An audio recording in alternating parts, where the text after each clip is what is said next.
अब यो बाटोमा यसरी पहिरो खसिछ यहाँदेखि राति है। खास हिजो पहिरो चाहिँ त्यहाँ थियो, यो नयाँ पहिरो खसेछ। अब यो पहिरोबाट कसरी पार लाउने होला त सुनिल शमशेर?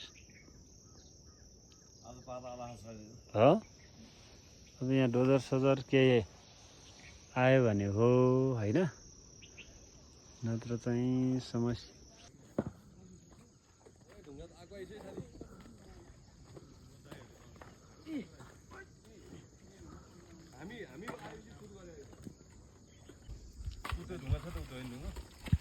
यो चाहिँ नि 14-15 जनाको पहलमा चाहिँ यहाँ ढुङ्गा हालेर हिलो पन्साएर चाहिँ बाइक तारिन्छ कि भनी चाहिँ आशाले प्रयास भइरहेछ। शिवजी यहाँ लगाइरहनु भएको छ।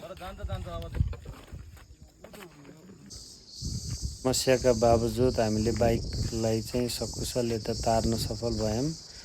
यस कार्यमा बगामका होटल सञ्चालक, तासी होटलका सञ्चालक आदरणीय दाइलाई विशेष धन्यवाद।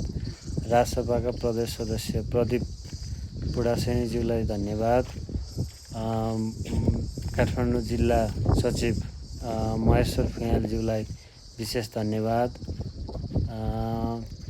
भोटेकोशी गाउँपालिका वडा नम्बर 1 का कार्यवाहक वडाध्यक्ष रूपक प्रधानज्यूलाई विशेष धन्यवाद। त्यस्तै राजसभा इकाइ सभापति अमृतलाल श्रेष्ठज्यू, उहाँलाई पनि विशेष धन्यवाद। उपमेयर डिचेन शेर्पाज्यू, उहाँले पनि इनिसिएसन लिनुभएको छ, उहाँलाई पनि विशेष धन्यवाद।